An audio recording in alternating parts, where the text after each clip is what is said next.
I'm the last one, finally. Thank you for staying till the end. I know it is a long day after us, so I will try to speak more, let's say, not so philosophically, so you will not, fry your brain so much with Thomas. Thank you, Thomas. And thank you to everybody else, because they have actually set the scene for me. Because what I'm going to talk about is you, because most of you are members of Generation Z. I'm saying that just because I know, I want you to realize what it means. If you know how generations work, generations do not work as a single entity. They are working in the society. They are working as the biggest group of people you can think of. Okay, so there are many members in there. They are pacifists. They are liberals, conservatives. There are leftists, rightists, fascists, communists, everybody. But what you can see in the generations are the trends, for example, to which kind of behavior they tend to, okay? So please do not take anything that will be in my presentation as 100% sure. It is just a trend which was very, very carefully observed by scientists, which will be listed at the end. Okay, so what do we know? What do we know about Gen Z? Gen Z consists of people born after the year 1997. It doesn't really kind of matter, because some scientists say it was 1995, some scientists say 1996. It doesn't matter, because the line between generations is just perceived reality, like what is normal to you and what is normal to your parents, for example. Okay, what are the things you are used to? When you were growing up, right now you are in your adolescent years, or maybe the early adulthood. Okay, so what is it that you take as granted? What is it that you perceive as a normal situation?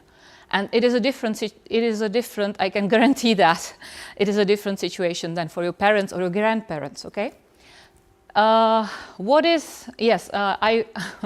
wrote the thing in the brackets, worldwide. It is a kind of reminder, because you can see the trends, some trends you can see worldwide, but in every nation, and you can go to the smallest groups, the trends can vary. Then they can vary a lot. So I was trying to pick up those who were most observed. I found many sources to confirm that. You are the most educated generation. You are also digital natives. What does it mean? It does mean that you, in comparison to the other generations, have came into contact with the technology very early on, and you have been using the technology the most than any other generation before you. But it doesn't mean that you understand the technology, which is maybe tribute to Thomas. It doesn't understand that the Gen Z understand the technology the best. It just means that it uses it the most. Also, you are much more accustomed to social media communication than any other previous generation. It also is connected to the technology use with the abundance of technology around you. You didn't have a choice, really. You did have to interact with it because you came into contact with it, because there is a lot of it around you. Also, you can say that for part of your life, in your adolescence, which is the most important time for the generation, you were forced to be in isolation due to COVID. And your only link to social communication, which is the crucial thing in these years, was the technology. So this is why, or scientists think, then this is why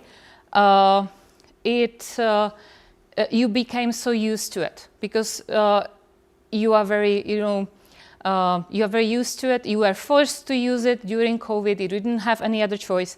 So this is also debated that can lead to the more and more like anxiety growing up in the society, and also to mental health issues, which means the broadest variety of mental health issues. Also, the Gen Z has the strongest belief in technology, especially in AI, that it will help you in your life. It will help you improve your life-work balance and your work in general, which after the scary presentations my colleagues were giving today, might seem like not a very good thing, but let's focus on the good things in here. It is, yes, the belief in technology is there. Like worldwide, it is seen. Okay. What are the ideals? Well, since the ecological problems appeared kind of in the public, the public discussion, the newer generations were supposed to kind of tackle an angle on ecology, but it differs among not only nations but also continents. For example, in the US, young people usually connect the ecological problems in ecology with buying electrical vehicle. In the US, which surprised me, women mostly see it as they will sew their own clothes or go to thrift shops, not buy fast fashion. Many members of the Gen Z see it as a change in their, see their solution in change of their diet, like they will eat more not so carbon generating food or something like that. Okay, so the approaches are different, okay, but they all share specific work ideals, which means that Gen Z does not want to work for anybody they do not trust in. Gen Z does not want to work in the pace they want to work on. You know, they do not want anybody else to say them, you know, how they should, you know, organize their work or something. And they also, like, if they do not believe their boss to be an expert in that matter, they do not want to work for him. And for the connection to the ecology, they do not want to work for a company which does not care about ecology. So this is like specific work ideals. It was not seen in the previous generations in this particular way, you know, the solution. Because they grew up in the most diverse environment. I mean, it makes sense, right? Because we do have the migration all around the world. So they grew up in, of course, this depends on the nation, but mostly they are more tolerant to different races, different sexual orientations, and so on. But it does not mean that they are so tolerant in different matters. So, okay. Yes, and this is really the interesting point. Let's say what means being liberal and being conservative. Every generation, because it is a new generation, is more liberal than the older generations because it is new. It is not because it is Gen Z or Gen Epsilon or whatever. It is because the new generation does not have the previous experience, so they are more liberal, and in time they became more and more conservative. Still, you can see some points in which they are more liberal in some questions. For example, the gender, the sexual orientation, or the the diversity. But they are more conservative in other matters. I will show you in a minute. For example, in Gen Z generation in 2023, Gallup made a research, and in the US there was a drop of belief in the democratic institutions. And it really, this is something what we were discussing at the beginning of this conference, that there is a distrust, there is a lot of distrust. So maybe this is like, we can really see that in numbers, like why should I believe to the outside world if, some things happen to me on the internet and nobody is punished, or why there is something going on and nobody's punished. So there is some distrust in there. This was the Gallup made the research in the US, but you can also see from the results of the elections even in Europe that there is some distrust, and we should pay attention to that. Young people, what happens if you distrust democratic institutions? You tend to shift toward populists or towards right wing. So several political are informed that in EU elections from 2019 till 2020, for example, in France, the right-wing party, or nationalist party, got up youth vote by 30%. It is, like 10% more than the previous years. Something similar is going on in Germany and Poland, so it is not really, it is happening even in Europe. It is not happening only in the US. And in the US, because young voters sometimes do not identify themselves either with Democrats or with Republicans, they can, try to listen to to third parties. It is not like it is said and done. It is some kind of trend. You can look into the trend. And now, what is? I have chosen two questions from two different surveys. Both were done by Ipsos. One in 2023 and one in 2024. And we can kind of demonstrate what does it mean to be conservative or liberal. We already said that Gen Z is more liberal in the sexual orientation. Still, you can see that in generations with the LGBT plus athletes participating openly in sports and competitions, they are as conservative, the Gen Z male generation, more conservative than the previous two generations, and they go back to boomers. This is something what also Professor Gasti was talking about. And also, what is more conservative than to ask somebody if woman's role is to take care of the house and children, and almost 50% of men say yes. So it is kind of, weird. So we can see that women are more and more progressive in this generation, and men are more and more conservative. So we will see how this will go on. It also has shown in the US election, because in US election, men, young men, Gen Z men, voted for Trump mainly, like the percent was devastating compared to Kamala Harris. Kamala Harris was voted for by Gen Z women.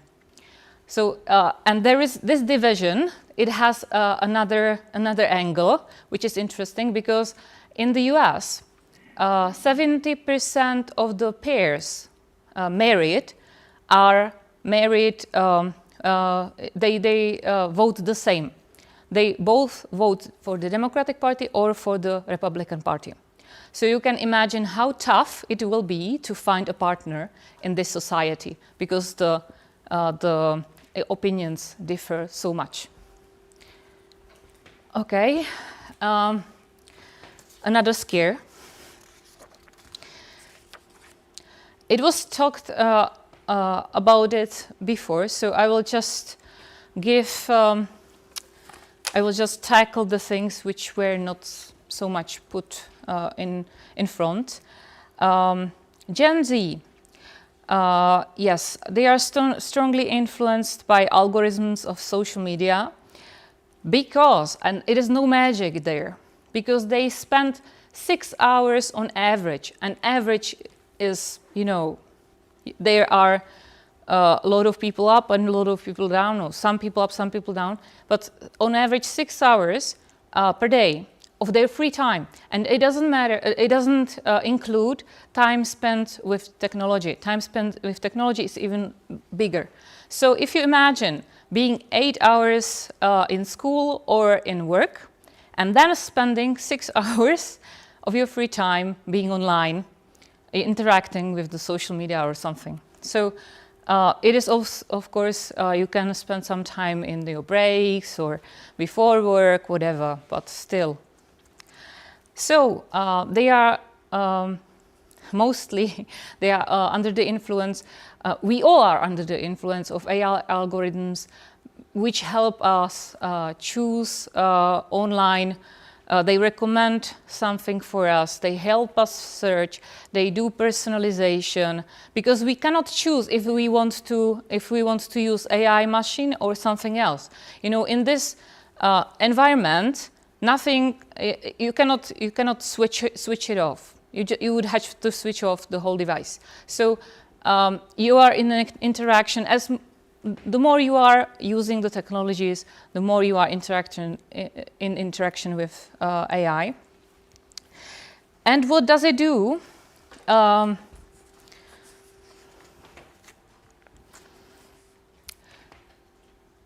Yes. Jirka also said that the algorithms have slight tendency to show you things which make you angry. They prefer emotionally tinted content, and this emotionally tinted content is more angry content than any other emotionally tinted content to be shown to you. Also, it shows you something, like Jirka said, from some part of the group. We're interacting in social media. They will assign you to certain filter bubble. They can show you very different reality. You know, definitely, as Professor Gasti said at the beginning, they have shown the different reality to, in the micro-targeting that is hidden behind the word micro-targeting used in the US election. They have shown the different reality to men and women and kind of split them apart. Yeah, and also the Gen Z does not have so much, and further generations is the same thing, you know, alpha, beta. They do not have so much experience as we do with the normal world. We haven't been affected so much by the COVID because we were already out of our adolescence.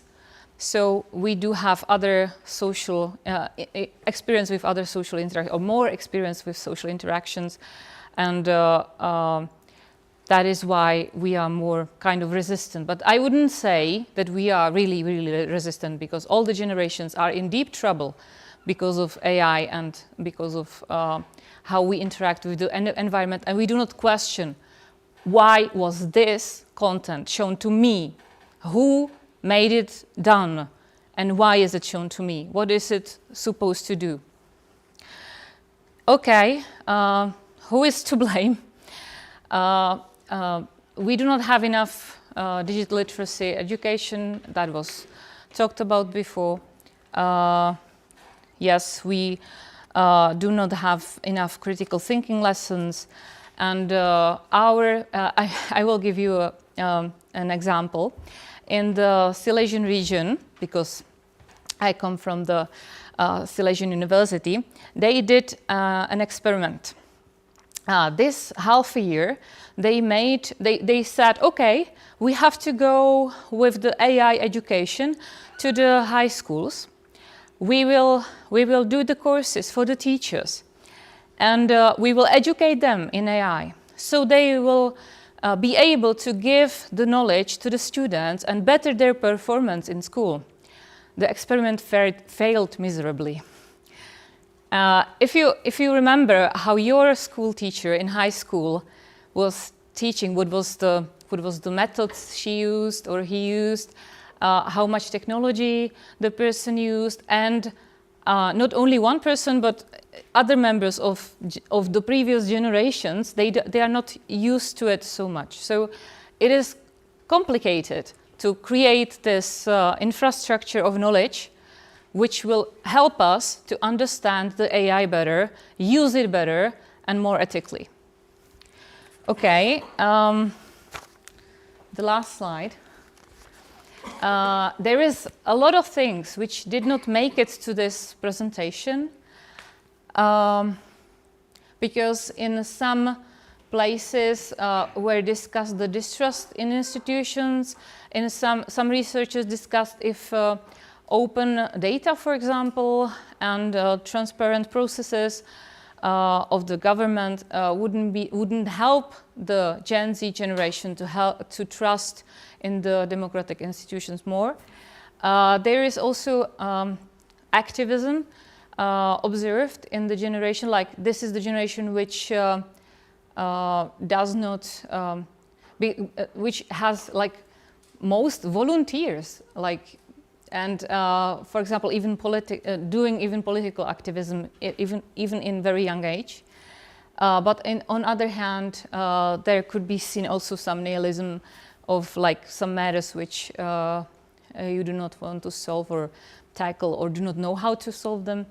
And also we can see some influencers being elected into certain like representation, political representation throughout the world, not only in here. So that's the question. What's the best way of communication? Because Gen Z is most used to influencers, not really, hearing and understanding politicians. So that's the thing for the debate. So thank you very much for your attention.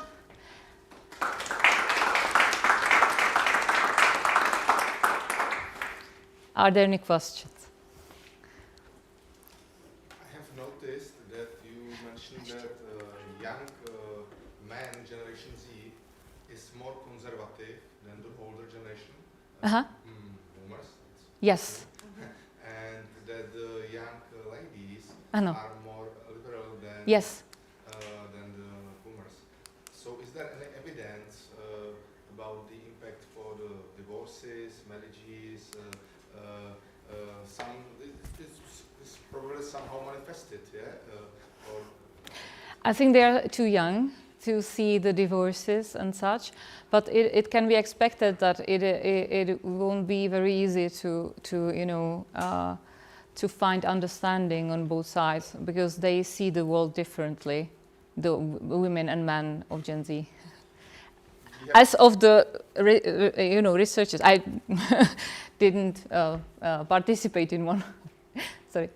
Do you have probably evidence of the political political party here for EU election, motorists, Turek, car driver, macho, and probably his voters are mainly young men. Yeah.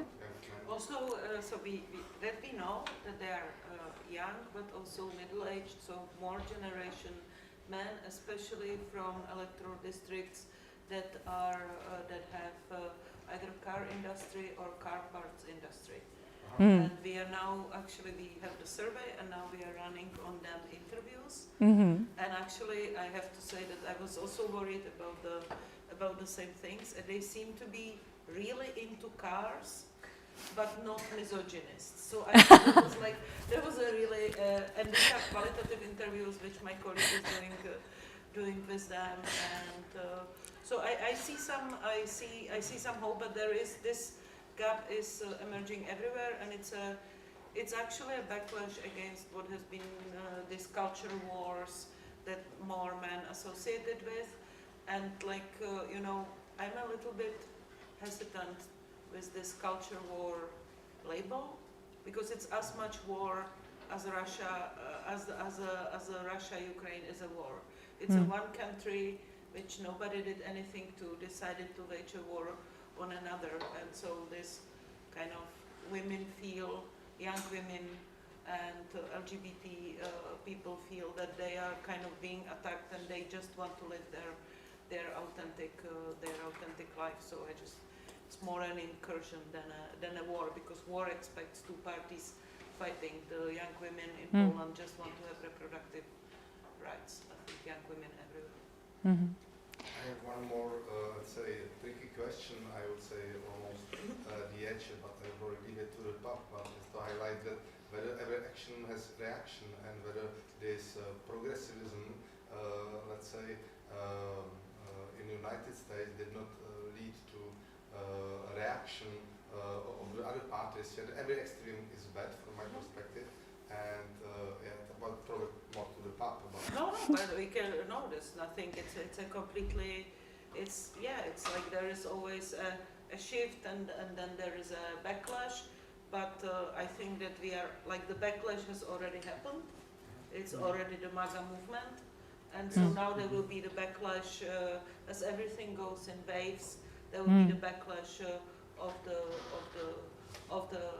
MAGA. But it's for me, it's very curious that, like, I mean, I know we talk all the time about all these progressive things, but like, where are they? Because we are still living. I was born into patriarchy. I will die in patriarchy. There are 3% more women in Czech parliament than 20 years ago. So I don't know where. Like, is the progressivism with us in the room, or is it just a preemptive attack and the self-preservation of the patriarchal hierarchies? I leave that to the Scenes to bear. The problem maybe not every woman is the ambition for every woman is not to be car driver or the politician. Probably they have different ambitions, and to, let's say, stimulate them that the only good life is to be same as the man life. It's probably that we have different opinion than me, and my colleagues are the men, and you have different opinion among the women.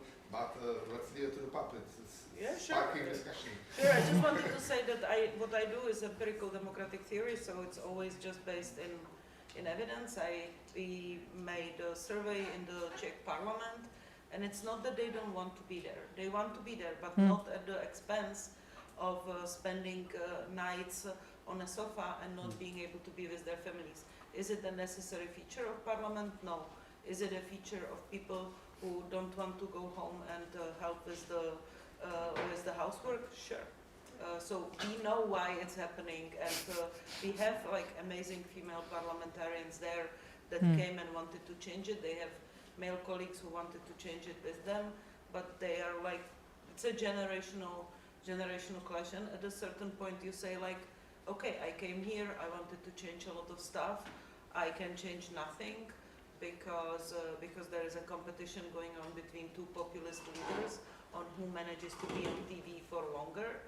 And so I have better things to do, to be an entrepreneur, to teach, to be whatever. Like these people have better lives. And I don't think we are same, but we complement each other. And not being represented means descriptively, not being there means that substantively the needs of a part of a population are not met. And actually the most important thing is that if we don't do it, we are all going to die, because today statistical office will announce the number of children that were born.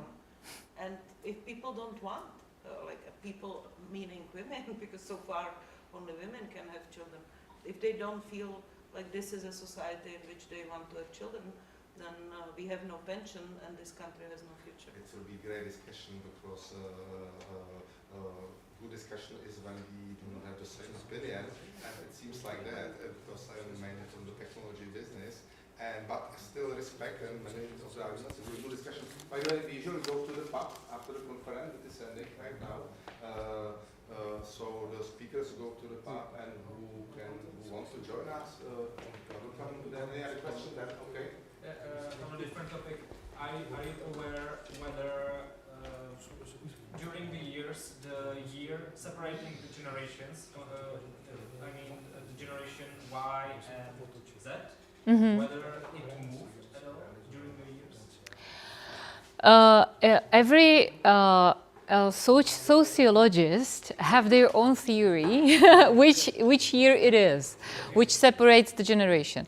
But I have some markers in here, and I will draw it for you. Okay, so there is like time. Oh, you okay? Maybe some other. Okay, let's try the blue one. No. Okay. Okay. Give it to me. Thank you. Dat musí fungovat. Okay. So it is working like this year, 1995. Okay. And it is like they say it is marked with the generation being born. And then this is where they are going to die. But there is like this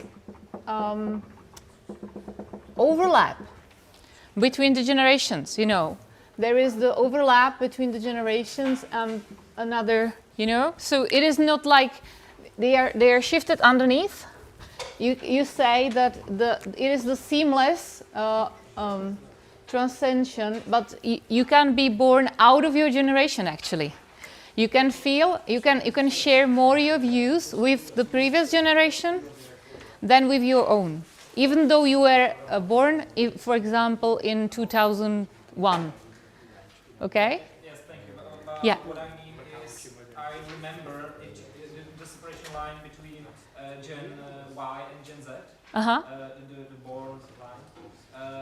It used to be like 2005, and I have a feeling this moved like to the 1995. It depends on from which sociologists they were, you know, the work you were reading, to which sociologist they were referring to, because the 1995 is a year marked by Pew Research Center. By Michael Dymock, and for example, Strauss and Howe, they mark it on different year, you know. So it depends. It really depends. But you know, these are the broadest groups of people you can really watch. You know, you can do research on. So it is vast amount of people, and you cannot really say, you can watch for the trends, but you cannot really say like, now. These people are all Gen Z, and these people are all Gen Epsilon, and it is if you're interested in this is actually very good reading. There is a very good reading material done by Bruno, because there you can read. You can maybe find it at the end of the presentation. There you can see how the generations work. Like it is the sheer reality. The technologies have shortened up the age of generation. It used to be 30 years. Like for 30 years, the same group of people shared the same reality. But because the technological inventions come so fast, you know, we will have the general AI in 12 months, maybe. So it shortened up the shared reality of the generation to 15 years. And it is debate whether it will shorten up further. Because, for example, when you will have kids, their reality can be, you know, like 2 steps before you. Like the reality changes so fast that, for example, you are used to have a mobile phone, they will have a chip in their brain. Yeah, I understand. That's, Yeah. Why am I asking? Yeah. It's confusing to me because like the whole point of naming Generation Y the millennials was to name them because they were on the cusp of the new millennium, right? Yeah, because they yes. That's why it's confusing to me why the line, the separation line, moved back. Very quick, very good answer. You are right, but the transition to the new century. Remember, I said it was in their adolescence. You know, so it is not birth years; it is adolescence, because when you are growing up in adolescence, you make your own ideas, and the ideas you make right now.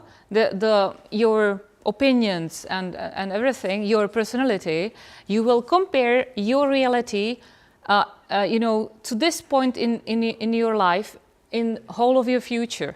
So you will remember, oh, when we didn't have the chips in our brains, we only had mobile phones, and you will explain to your child, you know, it worked like this. So this is how the generations work. Thank you. Thank you. Thank you. Thank you for coming.